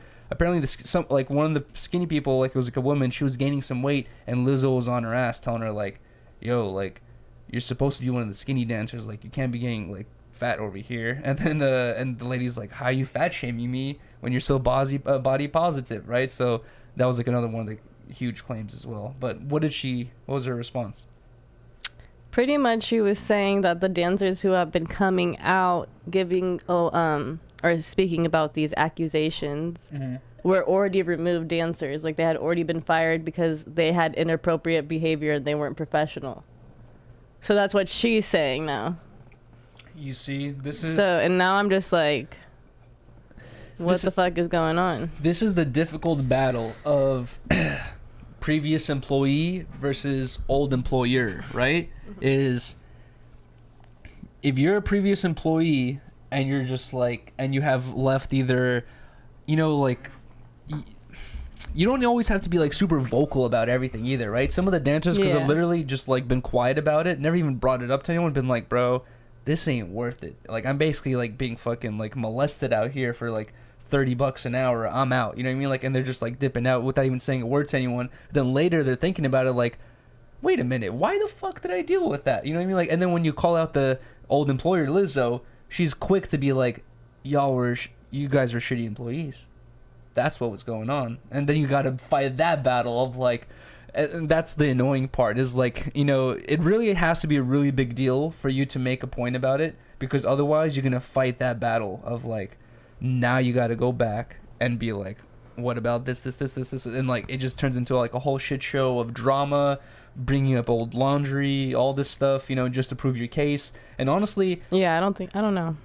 I'm immediately just off rip taking the dancers' sides, because Lizzo and a bunch of other people who like just portray this like super, like they have a super strong moral standard. They're like, I forgot what it's called, but it's like you're trying to like push moral standards on other people, saying like, I'm such a moral person, you guys should be like this as well. I love everyone equally. I don't ever do this. I don't ever discriminate. I don't ever judge. I don't ever do this, blah blah, whatever. The weirdest, yeah. Those people are always they have the fucking harshest shit to hide. Like the person who's willing to be like, yeah, dude, I don't like, it's like I agree with you. The person who's more open about their actual opinion, I'd rather talk to that person. I'd rather disagree with them than fucking be lied to and faked by the person who's like, oh, I would never do such a thing. I would never do such a thing. You're like, bro, okay. Yeah. All right, whatever. I'm not going to call you out on it, but we'll see. And then, what's his name? John Legend's wife. Chrissy Teigen. Chrissy Teigen, the biggest example of that. She was like Jeez. telling a 16-year-old to kill herself, like, and she's just such a social justice warrior, and like, what the fuck is the word for it? Where you're just like trying to project like morals on other people, but like, she's the biggest example of like something like that where you act like you're so morally just, and then you look at your dirty laundry, you're like, oh, you're just like everyone else. Mm-hmm. You have a lot to learn. You know what I mean? Like get off your high horse. And I feel like Lizzo has that too, and Lizzo took advantage of it. Lizzo saw that she's like, oh, all these LGBTQ people Nobody's gonna ever love me now. Mm-hmm. All these fat people love me now. Like, let me really fucking dig into this. It's like, wait till you get called out for your shit, it's over. Yeah, I felt like her response was very like her team wrote it for her, course, you know. And yeah, I agree with you. I definitely believe the dancers. I just think it's crazy. It's so weird, like it's so specific. it's just like too. yeah, exactly what you're saying. Like before too, I didn't really know anything about Chrissy Teigen, and I'm over here thinking like, oh, she's just like a nice little wife. You see, I don't want to hear. And then I see all this shit, I'm like, damn, she's like actually evil. Yeah, and she's just like all fucking like pretending to be like so grounded and like such a fucking heavenly person who would never do like anything and judge anyone and have any prejudices. Nope. She's a bitch. An evil bitch on top of it. Remember that clip where Megyn Kelly was going off on Who? John Legend? No. Well, actually, I think I did. John Legend and her. Yeah. Because I guess like John Legend was stopped by TMZ and shit, and they were asking like, what are your thoughts about what Megyn Kelly said to you? And like she just went off on him. Rylee, you know what I have to say though, Rylee doesn't know. You don't know too much about Megyn Kelly. No. Right? Rylee like randomly just like showed me like I think like a month ago or like a couple weeks ago. She's like, look at this like post, because she knows who what's his name, John Legend is. Like that's probably why Rylee saw this, is because it had to clicked on it. It had to do with John Legend and Chrissy Teigen, because that's who Rylee knows. But Rylee saw this post of Megyn Kelly like calling out John Legend for all this bullshit, right? That was hilarious. And Rylee showed it to me because she thought it was funny, and I was like telling Rylee, I'm like, you got to be careful with the Megyn Kelly stuff though, because she's like one person where like, you know, maybe she could have some good points here and there. No, she probably, you know, does have a good amount of good points, but she's also like willing to go crazy. She has strong opinions about like touchy subjects. She'll have super strong opinions, and like to co-sign Megyn Kelly, like Kanye did it a while ago. He was like co-signing Megyn Kelly, and people were like, "Bruh, really?" No, I found out about her. I seen like her content for the first time when we watched the Casey Anthony documentary, and I was just like looking into the case or whatever, and she had on Casey's lawyer, remember, and I showed you, and she like was asking him like all these crazy questions. I was like I like how like her interviewing style, and then you explained to me like all her controversies, like, because honestly, oh shit, I didn't know, because she started her own podcast. She got fired from Fox News or whatever. Mm-hmm. In that interview, that was a good interview, because like, dude, what's that girl's name? Casey Anthony. Casey Anthony murdered her own daughter, right? And it's like very, very obvious that she murdered her own daughter. And obviously, like, there's people could do the most fucked up things in the world, and if you have money, you'll get a lawyer who's willing, and they'll even know that like this person probably killed their own daughter, but I'm gonna say they didn't. You know what I mean? Just because they know they're getting paid millions of dollars. Megyn Kelly's lawyer. Casey Anthony's lawyer. Casey Anthony's lawyer got her off like she didn't have to serve any jail time. Like she basically got proved innocent. Like, as you know, like she didn't kill her daughter. Everyone knows she did, basically. And you know, her lawyer has become kind of famous since then. And Megyn Kelly did an interview with him where she was like, you know, you defended a fucking daughter murdering, you know, mother. And he's just like, she's like, so how do you sleep at night, exactly, Jose? yeah. She was like asking like, and you know, like I said, I disagree with Megyn Kelly on a bunch of shit. She says a lot of gnarly shit, but those are the interviews where you're like, those are good questions to ask. Like, how do you sleep at night? Like, bro, honestly, the details was like she fucking like put her daughter in a pool and let her drown, like type shit. Crazy. She just left her in a pool because she knew she can't swim. And but yeah, no, that's just how that's the first and really only thing I saw of her. But then that just randomly, the John Legend thing came up and I was like, oh, I need to click on this. This seems crazy. And that shit was hilarious. Bro, I don't understand like how like someone like John Legend can... I don't know, because Riley's with me, right? And sometimes I can have like some crazy takes, and like I could be very like, you know, passionate about like certain shit that I want to argue about, and you're just like, you love me for me, you're not like worried about my trans youth fucking, you know, dialogue or whatever it is, right? And that's why I feel like that's the way I feel about John Legend. Like when I see him, I'm like, he seems like a genuine, down-to-earth, good dude. Like, he seems like very calm. You can be friends with him for 20 years, you'll never have an issue. And he's with, like, the fucking craziest... Satan? Yeah, he's with Satan, basically. And I'm like, how the fuck does this relationship work? It's probably because, like, when they go home at night, he's not asking her about, no, pro-justice, fucking social justice warrior shit. He's just like... You know, nice hair, honey. Like, you know, what do you want for dinner? Like, they're just worried about the small things. He's not ever worried about, like, what is she talking about on it? Who she tell to kill themselves today? Oh my god. Exactly. Like, I couldn't even imagine them as a couple after I saw the things she was saying. I was like, how? That's what I've been saying. Like, I saw that a long time. I think it was like right when we got together. I had learned about their relationship, and like she had just gone viral for that thing where she told, you know, some young girl to off herself for fucking political views, and I had just found out about that. I was like, bro, like, how the fuck is this even, like, how is he with this lady? I'm like, everything I've seen of this dude is just like, he's so chill. He just seems like the chillest guy in the room, and he's with this lady who's just like, obviously you like, she needs someone to check her. Like, you need someone to be like, bro, like, nah, chill, come on, keep it to yourself. worry about it at home. Wait, hold on, before we move on to the next one there, I was gonna say, let's bring up the thing that we don't have brought up here, but we saw in Phil DeFranco today, and I brought up to you earlier. Mia Khalifa has become viral in the news for something that I feel like she should get called out for. She basically went on this, you can put into the category of like a pro-independent woman stance of like, you don't need no man, like, you know, don't fucking settle for less, like, don't ever put any work into a relationship. If you experience any hardship or even anything you don't like, get the fuck out of there, don't you worry about it. And basically she went viral recently for making this Instagram post where she was reacting to some other girl saying like, oh, I've been married and divorced, like, you know, twice already by this age, and she was like, oh, you think that's sick? How about this? And apparently she's been married and divorced 3 times by the age of 30 or like 31 or something like that. And she instantly got called out by a bunch of people saying like, that's not really a flex. And though at the end of her video, she was like, women out there, don't settle for less. If there's something going on that you don't like, get the fuck out immediately, blah, blah, blah, whatever, all this shit, right? But it's just like, number one, marriage and divorce is expensive. So you're talking from like a very financially, like, you know, different perspective. Like you're what's the word for it? Like a lot of people won't be able to relate. A lot of people can't divorce because they're like probably rely on each other's incomes to even afford living at all, and then also they probably can't afford a lawyer, all that stuff. And for you to just be like, yeah, just get a lawyer, sign the paperwork, dip out, it's kind of like insensitive a little bit. And then also you're just promoting something that is unhealthy, which is, number one, like Phil DeFranco said, I don't always agree with him, but I agree with this, which is getting into marriages just cause, you know.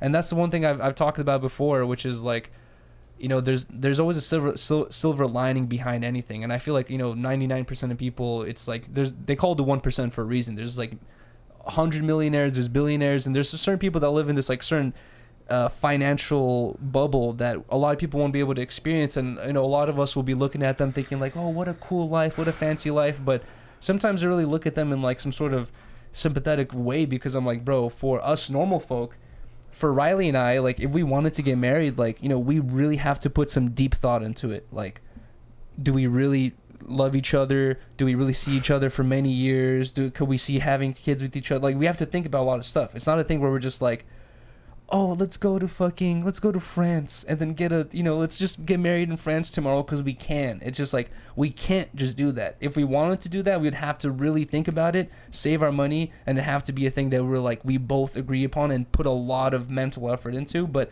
when you're rich and have all this extra money, it's so easy just to get into a marriage. You know what I mean? Just to be like, oh, my girl loves, the Appalachian Mountains. We're going to go get married in Appalachia. That's crazy. Tomorrow. Okay, I know. I was thinking random area, but I feel like, that the whole thing about her post is like, it's just the negative aspects of this new world of not really thinking out life commitments, Yeah. And I was giving Rylee, when I first saw it, I was giving Rylee the example of like, I feel like, Mia Khalifa feels like so empowered by saying that whole like spiel she did on her Instagram post. But imagine like I had gone, and it like a marriage is a commitment, right? It's a commitment to a person that you love them, care for them, and usually if it actually is a loving, committed marriage, even after you guys divorce, that person probably still cares for your health at least. Mm-hmm. You know what I mean? Like, at least, right? Like I feel like if you guys really like loved and cared for each other, like, and then you guys can't work things out, you guys divorce. Later on, if something were to happen to you, I would still be like, oh my God, like, that was my ex-wife, or that was, like you would still feel for that situation. And I was giving Rylee the example of like, dude, like this is the same thing of me like getting a dog, right? Going on Instagram, going like, hey guys, French bulldogs are in. They're so cool. They're so cute. They're so adorable. I just love French bulldogs. Hey guys, I just adopted a French bulldog. His name's Bowie. You know what I mean? He's so cool, blah, blah. And then 3 months later, I'm like, yo guys, like, yeah, it just, for my own mental health, walking the dog and picking up the poop and just worrying about him all the time, it just ruins my mental health. I can't be a happy person for him, so I'm doing this for him. I'm gonna give him away to another owner because I can't provide him with the happy life he deserves. And just like, no, you're just justifying you not being able to commit to your fucking commitment of getting a dog and living it through until whatever happens. People can justify anything to themselves. That's the funniest part to me. No, I agree. I felt like it was just a cringy TikTok. I don't, like, personally, I don't want to do that. Like, I'd rather just do one and done. Yeah, same. Like, I'm not going into that thinking, oh, I could just write this off on a piece of paper. And she said, like, in her thing, like, oh, she's like... It's, like, just a certain type of mindset. Like, some people think like that, and some people don't. Like, that's what TikTok's for. I guess, but the reason why I guess she deserves to get called out is because she's, like, promoting it, like, yeah, like, women, like, don't you settle, like, just fucking dip out immediately, blah, blah, whatever. It's like, yo, Mia, guess what? Mia, come on. Being 31... I'm not really listening. Yeah, being 30... And people are saying, like, oh, don't bring up her past porn career because that's unfair. Disregarding the porn career, by 31, to be married and divorced 3 times... You must be an issue, for sure. It's not just it takes 2 to tango. It's not like Mia Khalifa is the most unluckiest woman on earth. She said she was taking advantage of the porn industry and she regrets it deeply, right? Then she gets into a marriage, divorces, another marriage, divorces, engagement, leaves. It's like, it's not even just Mia Khalifa. It's just hearing her statement. I personally know in my mind I don't agree with that statement. Yeah. So it's like I don't have to listen to it. You'd have to be an airhead like she is. To be like, yeah, that's right. Woman empowerment. That's just what she believes. Divorced and married 6 times by 50, baby. Let's go. Woman empowerment. That's very empowering. Relax, babe. That's funny though. It just fucking, I don't know. It's just funny to me. Also, R.I.P. Angus Cloud, y'all. Yes. This made me so sad. I never watched the 2nd season of Euphoria, but I did watch the first. When did it come out? Like what year? I think it was like 2018, 2019. Was it like a Netflix thing? Fezco was one of my favorite characters. He's Fezco? From... That's what his name was on the show. And this was like his acting debut, and he's from Oakland, actually. So it was cool to see somebody from the Bay like act in the show too. And Zendaya's from the Bay too, so it was cool. But he was like my favorite, and when we went to Hawaii the last time, Yuri and I actually saw him. We talked about it on 10 Talks. Yeah, at the airport. And I was just Yeah. like, oh my God, that was Angus Cloud from Euphoria, blah, blah, blah. We talked about this before, but yeah, for anyone that does remember, we were we were going back. We were right? going back home. We were going back home from Hawaii, and we were just like, so sad. Like we didn't want to leave, Yeah. and we're just like, oh man, our vacation's over. This place is so amazing. Bro, from Greece, we were excited to come home. From like, Hawaii, let's go. we were like, bro, one more week. But anyways, I told Rylee I wanted to go to this like liquor store, this like little snack shop. So I wanted to grab some waters or snacks. And as I was looking through the snacks and shit, just like, quietly looking at chips and Snickers and stuff like that, I just hear I'm like, what the fuck? I was like, what? I just turned around. It just someone just entered the store and just yelped some random fucking like Freddie Flintstone shit. Just I was like, what the fuck? I turned around and it was this dude. I didn't know who he was. He was super short. I thought he was like tall. I think he was like taller than me. No, he was short. Oh, okay, but he was shorter than me. But he was wearing like hella baggy clothes too, right? Like yes. Yeah. He just had like a hoodie on, and it was like Bape, I think. Yeah. Oh yeah. He had a Bape hoodie on. He had Bape shoes on too, and he was just like fucking yelping, like screaming some random shit. He was like with some girl. Yeah. And then like I just continued looking, and then Rylee and I left. And Riley's like, "Oh my God, that's Angus Cloud." Blah, blah, blah. Like, should I ask him for a picture? And I was just like, No, that's don't not you how dare. it went. Shut up. I was like, oh my God, that's Angus Cloud. And then me and Yuri's like, who's that? I was like, he's from Euphoria. And we were sitting down. I was like, dang, we should have got a picture. yeah. And Riley you're did like, say that. no. I was like, oh my God, he's shorter than me. It's not Oh even my like that. God. He's just a good actor. Okay. He's iconic. And dude, this is like super heartbreaking. So R.I.P. I don't think they know the cause of death yet. I saw something today that a lot of people have been speculating that it was a suicide because his dad just passed. his brother's friend. I think it was his dad. No, his dad I know for sure, but before And his best dad, friend. it was his like best friend had passed, and then his dad had also. It was like two people had passed away in his life very recently, and people were saying that his dad was like literally his best friend. They were very very close, and people were saying that the passing of his dad was super hard on him, and the immediate speculation, it's unfair and it's fucked up, like that this happens to celebrities and stuff, but the immediate speculation I saw a lot of people were saying was like suicide. That was the first thing that a lot of people were saying. I saw an Instagram post today, I'm not sure if it's real or not, but I saw an Instagram post today saying that the family said that it's not a suicide and they don't know yet because they're still waiting for the autopsy reports or some shit, but it's speculated that it was an accidental overdose. But I thought he was sober. That's what I thought. He was a drug dealer in the show. In the show. Yeah. And he was a drug user in real life. I don't know. I guess I could see it, like, the way he talks is low-key, like... Super, like, slurred. Like, yeah.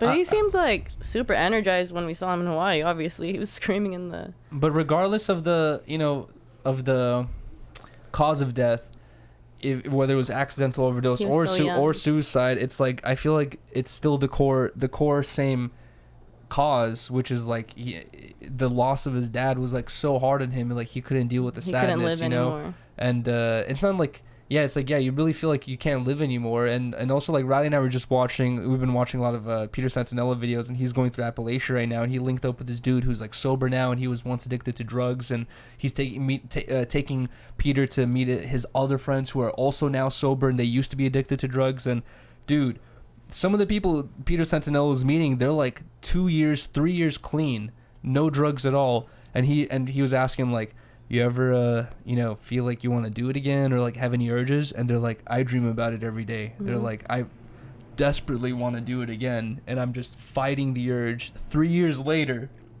still fighting the urge every day to not do it. And it's Peter Santinella was asking the dude he originally met up with, like, why is the thing, the addiction so strong? And he said the same thing that I saw like on this other YouTube video a while ago about like Percocets and like those types of pills, where apparently like it just feels like super, the best word to describe it, unscientifically, is it just feels super comforting. Like if you have a bunch of stuff that you're stressed out about in your life, like very small things, for example, this is like you have some issues at work, or your house is a mess, and your car is broken down, and like there's like these 3 things they're just really bugging you. You like you take one of these pills, or you like you take one of those pills, and it literally, like he was making this sound like your problems go away. Your problems just literally go away, and you feel like everything is fine. And then as soon as like the thing wears off, like your problems like are back, and then also you're like have this crazy addiction like where you're craving it as well. And it's like kind of insane to see that, like, yeah, bro, like people are like 3 years sober and still saying like, bro, I have dreams of me doing it every day. That's like your brain telling you like, I want to do this so bad, and then you still just can't do it. So I was gonna say, like, the main thing we can get out of that is a lot of people are saying it's like a mental health thing, and that's for sure. It's like I don't know what the solution is, but for sure it's like the answer for dealing with sadness is like so complicated.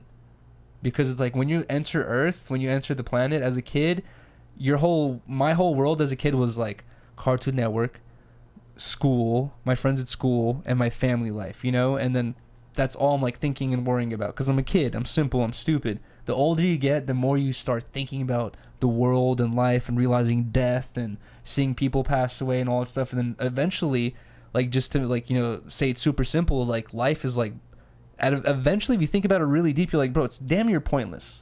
Like, I'm just gonna die. It doesn't matter if I become the most successful skateboarder, streamer on the planet, and I'm an ultra billionaire and all that stuff. In 300 years, there's gonna be like it's just gonna be a bunch of new people. That's it. It's like, what was the whole purpose of that? There's really no purpose. I might as well have spent that time like not stressing about shit and just been fucking chilling by the river fishing, and just been like, you know, I'm kicking it. You know what I mean? Like, it's like it really makes you think like that. It's like, bro, like everything's kind of pointless. Like, what is the purpose? Okay. And that's the risky part of matters. it. You know, I can talk about it now, okay, but like imagine you're really depressed, and then you're also like, nothing matters. That's like, how do you talk to someone like that and help them through it without drugs?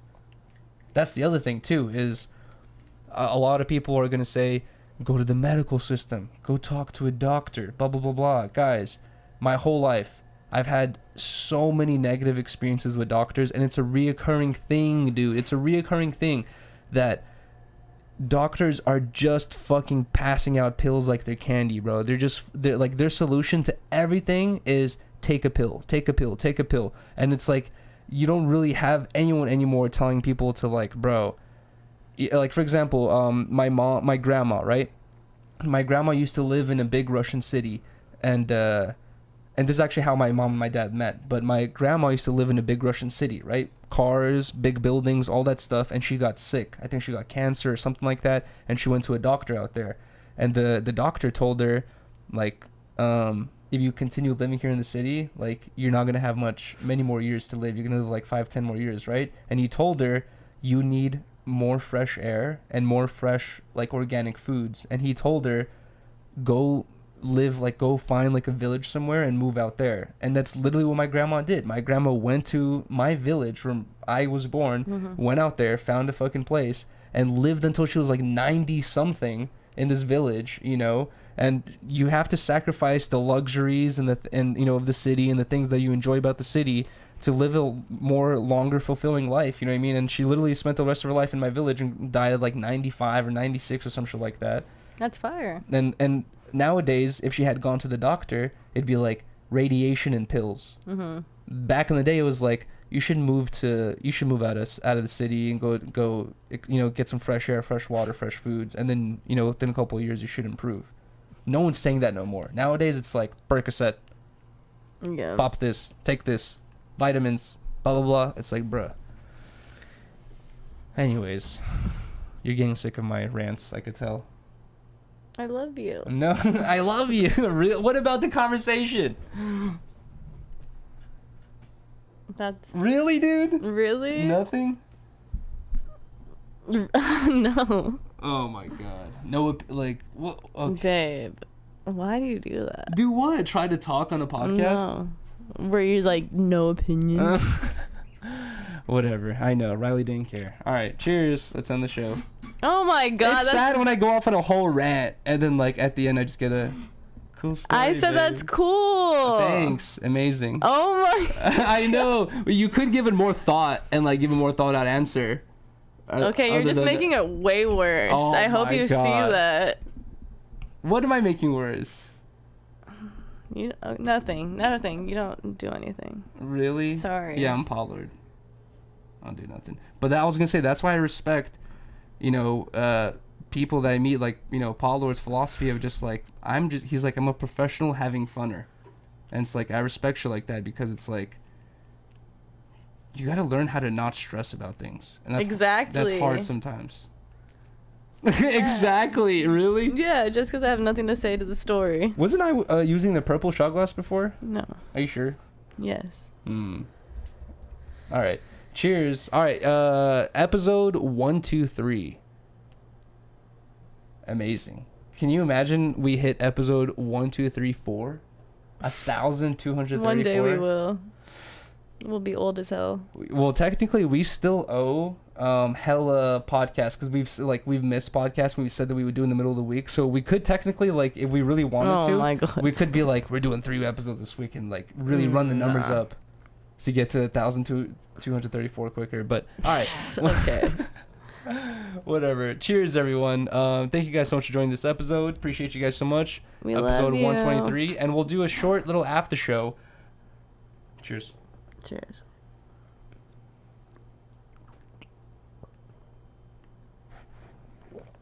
We'll do a short little after show, but not too long, maybe like 30 minutes, because I'm still working on this LiveU, and the shit's just taking forever.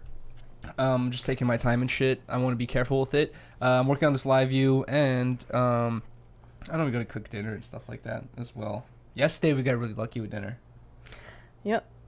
Let's go to the after show. All right. Peace, everyone. Sorry, We guys. love you. All right, love everyone. Peace. Drop a like, drop a comment, drop a sub, and we'll see you guys like in 5-10 minutes. Peace, everyone. We'll tell you about dinner at the after show. Wait, hold on. Hold on. God damn, I have. This is why, like, I have to like think about ending it before we just end it randomly, because I have to like remember how I do this shit. So He's about to go off on me as soon as this. no, is over. I was literally thinking you're gonna go off on me as soon as this ends. Okay. Why would you say that in the game now when I say the same thing back? Because I know you. Oh my god. All right, relax. All right, cheers. Love you. Peace, guys. Pray for me. What do you pray for me, dude? Riley's gonna beat me with an anchor right now. All right, outro thing. No! Oh wait, it's not there. Better hurry. There Spark it it is. up and All no right, bye, worries. guys. Harmonious gang with the big bro Yuriy Rylee. Get lit just like me. Big bossed up, chop it up with Rylee. You better come with